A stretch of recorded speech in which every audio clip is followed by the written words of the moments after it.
Hello and welcome to this video tutorial. Today we're looking at sampling colors from a photographic image in Illustrator. Now there are some problems with this and I just want to go through those with you so that you can see how you might make it work better for you.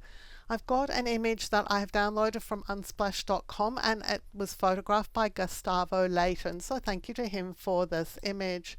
This is going to be my master copy. This is going to be the copies I'm going to work on. So I'm going to select over this and I'm going to image trace it. So just go up to image trace. I'm being warned that it's a really large image. I'm just going to ignore that. In the image trace dialog, which you can get to by clicking on this option here, I'm going to select the kind of trace. So I'm going to color and I'm going to a full color. Let me just turn the preview off for a minute so that Illustrator is not going to update every time I do something. So I'm going to color and I'm going to full tone. That's going to give me 100 colors. Now I'm going to click preview. So the trace is performed. I'm going to expand this as soon as Illustrator has finished. And then I'm going to object ungroup because these colors will be in a group, and a little bit later it might be more useful for me to have them as individual shapes. Now this is looking blue because there's so many different shapes in this image, but we're just going to ignore that for now.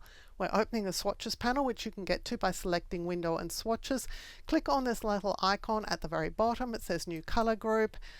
We're going to choose our selected artwork. I'm going to call this color full tone 100 and I'll just click OK. And you might immediately be able to see the problem with the colors that have been sampled from this image. There are just so many colors missing. There are all the grays missing, there are bright yellows missing, there are greens missing. There are all sorts of colors in this image that are just not being represented here at all.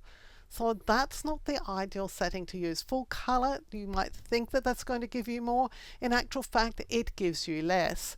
So let's go to the minimal. Let's go to not very many colors at all. So again, selecting the image, image trace. Turn my preview off and I'm going to set this one up. I'm going to color, but this time I'm going to limited color.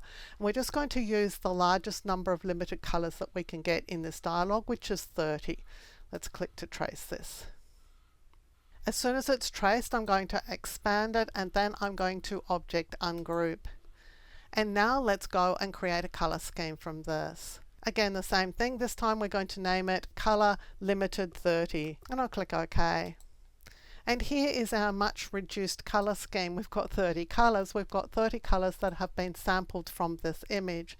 Now it's missing some colors. There are some colors that we're going to see in a minute that are actually in this image, but it's a better representation than this one here. So more is actually less and less is actually more in terms of getting some colors.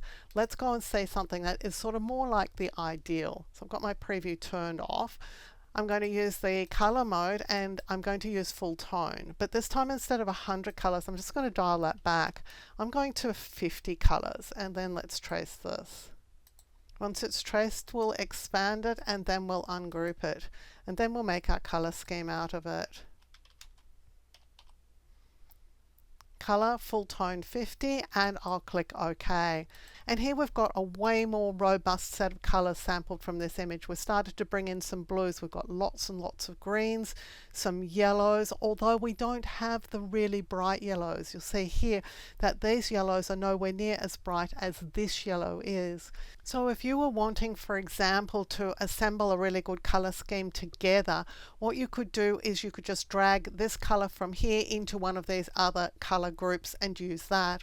If you want to make a copy of it, you're just going to drag it onto the plus sign to make a duplicate of it, and then it's up here and you can just drag it into position in your color palette. Let's actually just put it in here with the yellows. Now what's happened when we've traced these images is a little bit interesting. This one was the one that we traced with 30 colors, and you'll find that if you go to the eyedropper tool, because we ungrouped this image, this is really important.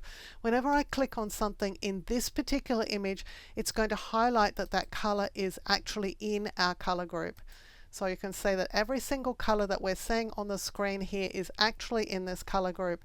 This is not going to necessarily be the case with this color group, and I'm just clicking on these and they're not registering here. Some of them do, some of them don't. So not all the colors that we're seeing in this image are actually represented over here. Now, if you want to add colors to a color group at any stage, this is what you can do with any of these images because they're all ungrouped. They're all traced and ungrouped.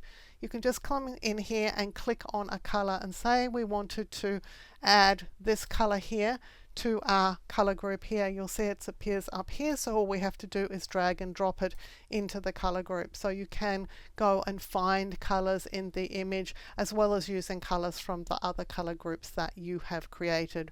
You can see here this pink in this color group just isn't represented here at all. So we could just bring it down and use it if we wanted to assemble our color group here. If you want to get rid of colors, you're just going to click on the first one, shift click on the last, and just hit the trash can. And then you can get rid of colors, so you could whittle down your color group to something a little bit more manageable. I hope this helps you see the possibilities, first of all, of sampling colors from images in Illustrator, but also don't fall into the trap that more is more, because in actual fact, more potentially could be less. If you like carefully researched content like this, clearly presented in a step-by-step format so that you can get great results, then you'll love my Skillshare content. I'm a Skillshare top teacher. I have hundreds of short courses on Skillshare that you can access along with thousands of other great courses, all for the price of a single subscription. If you're interested, there's a Skillshare coupon for you in the description below to use to sign up. Using this coupon benefits me as a creator, and it helps me continue to make free content available here for you also on YouTube. Thank you for joining me for this video tutorial. On the screen now, you'll see a video that I've hand-picked for you. If you enjoyed the video you've just watched, I know that you're going to really enjoy the one I've picked for you to watch next.